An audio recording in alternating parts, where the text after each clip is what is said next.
বিসমিল্লাহির রহমানির রহিম।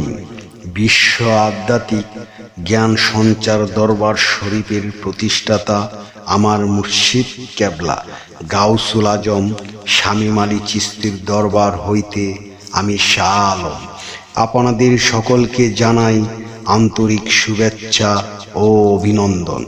আমার মুর্শিদ কেবলা গাউসুল আজম শামীম আলী চিশতির দরবার হইতে আবারও কিছু আলোচনা নিয়ে আপনাদের সামনে হাজির হইলাম।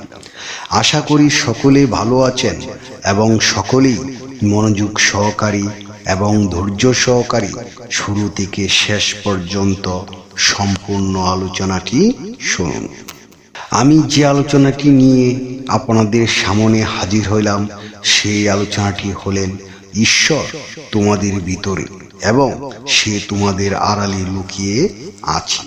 এই নিয়ে কিছু তত্ত্ব আলোচনা করিব, তাই সকলেই মনোযোগ সহকারী এবং ধৈর্য সহকারী শুরু থেকে শেষ পর্যন্ত সম্পূর্ণ আলোচনাটি শুনুন। শুরুতেই বিশ্বের সকল স্তরে লোকদের উদ্দেশ্য করে বলছি, আমার লক্ষ্য আমার মুর্শিদ কেবলা গাউসুল আজম শামীম আলী চিশতির লেখা গ্রন্থের বিষয়বস্তু আপনাদের সামনে উপস্থাপনা করা, যাতে আপনারা সকলেই হাকিকত জানতে পারেন, বুঝতে পারেন এবং হাকিকতের জ্ঞান নিতে পারেন। আমি যে আলোচনাটি নিয়ে আপনাদের সামনে হাজির হইলাম, এই আলোচনাটি আপনাদের জন্য অনেক গুরুত্বপূর্ণ। এই আলোচনার মাধ্যমে আপনারা সকলেই জানতে পারবেন ঈশ্বর কোথায় লুকিয়ে আছেন। তাই সকলেই মনোযোগ সহকারী এবং ধৈর্য সহকারী শুরু থেকে শেষ পর্যন্ত সম্পূর্ণ আলোচনাটি শুনুন।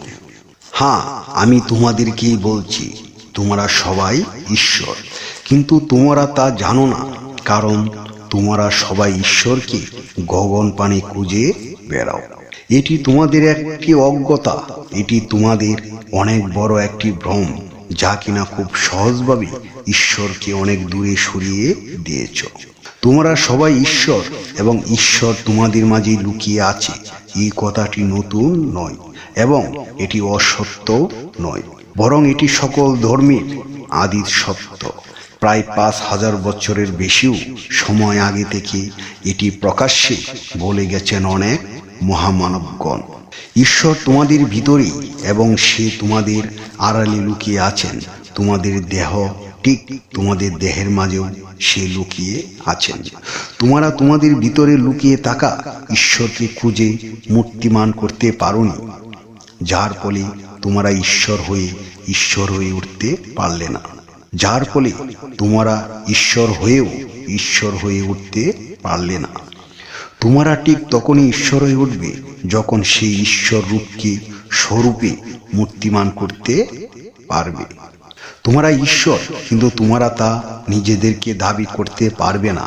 এর কারণ তোমাদের আসল আধিপত্য ঈশ্বর হওয়ার জন্য যে ঝুঁকি নিতে হবে, যে যুদ্ধ করতে হবে, সে সাহস নিয়ে পথ চলতে হবে, তা তোমরা পারছ না। ঈশ্বর হওয়ার জন্য স্বচ্ছ একটি অবস্থান থাকতে হবে, কিন্তু তোমাদের মাঝে তা নেই। ঈশ্বর হওয়ার জন্য স্পষ্ট একটি দর্পণ থাকা প্রয়োজন, যেখানে তোমরা তোমাদের মুখ দেখতে পাবে, কিন্তু তা তোমাদের নেই। দেখো, ঈশ্বর তার অস্তিত্ব থেকে আলাদা কোথাও নেই, তার অস্তিত্বের মাঝেই সে লুকিয়ে আছে, কিন্তু তোমরা তা খুঁজে দেখার চেষ্টা কখনো করোনি। এই জগতের সমস্তটাই ঈশ্বর, প্রাণীর অস্তিত্ব ঈশ্বর। এমন কোনো স্থান নেই যেখানে ঈশ্বর নেই। যেদিকে তাকাবে সেদিকে ঈশ্বর। তোমরা কেহ এই জগতের বাহিরে নও, তোমরাও ঈশ্বর, কিন্তু তোমরা শ্রেষ্ঠ হিসাবে যতটা নির্মূল, জড়তা মুক্ত ঈশ্বর স্বরূপ হওয়ার কথা ছিল, তোমরা ততটা হতে পারোনি। তোমরা ঈশ্বর হিসাবে প্রচুর অবচেতন বা ঘুমন্ত হয়ে আছো। তোমরা যদি সজাগ হতে পারো, তোমরা যদি সেই জড়তা মুক্ত হওয়ার যুদ্ধে বিজয় অর্জন করতে পারো, তবে তোমরা ঈশ্বর এবং সম্পূর্ণ ঈশ্বর স্বরূপ। তোমরা ঈশ্বর স্বরূপ মানে তোমরা এই কুলের ধ্যান সৃজন। তোমরা ঈশ্বরের জ্যান্ত মূর্তি ঈশ্বর। যেখানে তোমাদের উপরে তাকা তুমি বিনাশ হয়, সেখানেই তোমরা ঈশ্বর হও।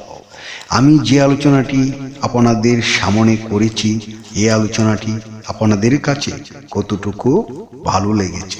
যদি ভালো লেগে থাকে তাহলে আমাদের এই চ্যানেলটি সাবস্ক্রাইব করে দিবেন। সামনে ভালো ভালো আলোচনাগুলো পেয়ে যাবেন।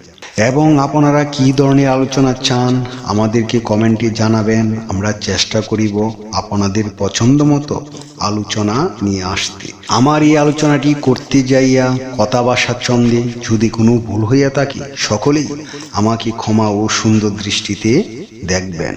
সকলেই আমার জন্য দোয়া করিবেন, আমি যেন আপনাদের সামনে ভালো ভালো আলোচনাগুলো নিয়ে আসতে পারি এবং শোনাইতে পারি। সর্বশেষে সকলের চরণে হাত রেখে একটি কথা বলতে চাই, আল্লাহ গোপনেরও গোপন। সেই গোপনকে পাইতে হলে একজন কামেল মুর্শিদের কাছে যাইয়া বায়াত গ্রহণ করে সেই গোপন ইবাদত ও গোপন সাধনার মাধ্যমে আল্লাহকে লাভ করিতে হইবে। সকলে ভালো থাকবেন, সুস্থ থাকবেন। আল্লাহ হাফেজ।